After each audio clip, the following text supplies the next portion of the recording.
Hi guys, Sam this side.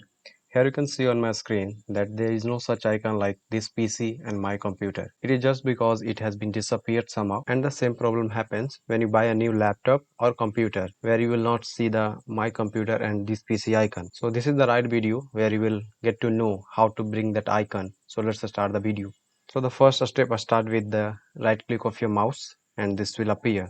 Go to the personalize, and after that go to the themes, and then scroll a little bit and go to the desktop icon settings, and this window will appear.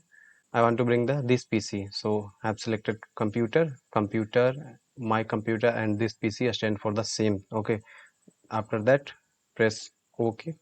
Now let's see that the changes have been applied or not. Here you can see that the this PC icon has been come here, and let me put it here and let's open. So it is working properly. Okay, so this is how you can bring the icon of this PC or my computer. Okay, thank you so much for your time guys. Have a good day.